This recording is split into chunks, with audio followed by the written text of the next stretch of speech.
One day, you get an email. You have been pre-selected as a potential candidate for the Mars colony. Accept this invitation within 72 hours and pay the $100 fee to be selected for the next round. To be an astronaut was always your lifelong dream. A few years ago, you were one of the 200,000 applicants for a similar selection. You failed miserably, but today is your lucky day. You celebrate by singing Space Oddity, a song recorded by an astronaut in space. You call your girlfriend. You have some big news. You might be moving to Mars in the near future.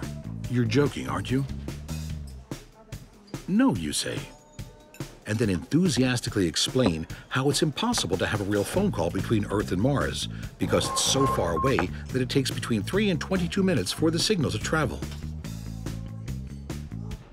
What an ass and selfish you are if you really mean to do this.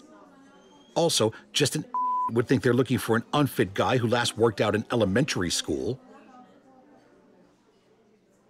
You're starting to feel that she doesn't appreciate the idea as much as you do. You Google, how fit are astronauts? You read a few articles with a big frown on your face. You do a 60-minute workout you found on YouTube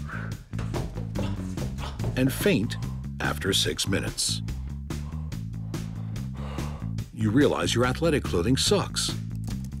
Because you have no time to lose, you decide to buy all the stuff online while thinking about your favorite hero, Neil Armstrong, the first man on the moon who made a giant leap for mankind.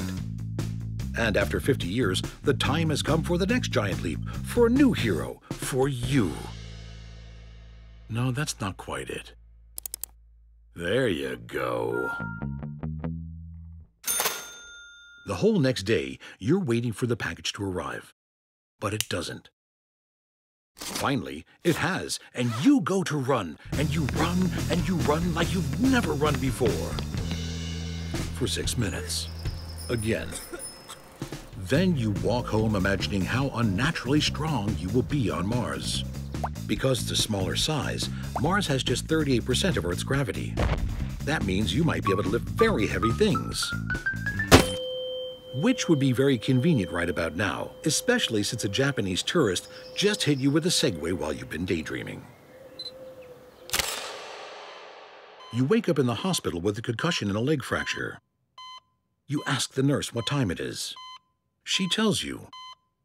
You realize you were out all day and the Mars submission is closing in an hour. You sneak out of the hospital and get on the bus. Your girlfriend is calling, asking if you still want to go to Mars. You say you're still thinking about it. She hangs up. Facebook says you are single. And suddenly it hits you. Do you really want to lose your girl, your life, for a one-way ticket to an empty planet with an average temperature of minus 63 degrees Celsius and an atmosphere so thin that without a spacesuit, your blood will start to boil and you'll die a very painful death in 1 minute? Of course. Only if you don't suffocate, starve to death, get killed by a crazy colleague, crash during the landing, or explode during the takeoff. However, you may experience the greatest journey ever made and become one of the pioneers of multiplanetary living, which means humans could live independently on Earth and be here forever. Not like those stupid dinosaurs. Yeah.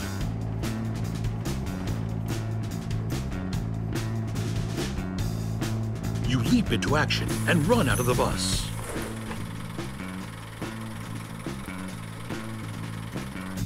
You realize the elevator is not working and decide to take the stairs. You throw away the crutches because they're slowing you down. That was a bad idea. A really bad idea. You're home. You made it. You enter your name, birth date, address, nationality, profession, email, and most importantly, credit card information.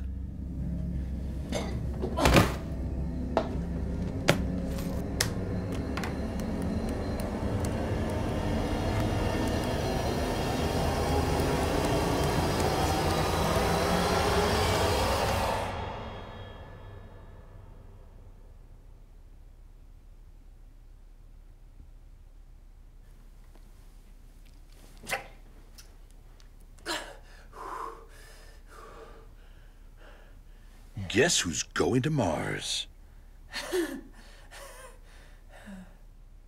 Later that evening, you're resting peacefully in bed.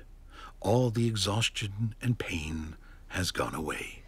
You are absolutely content. Wait. You grab your cell phone to check your bank account. You stare at it for a while.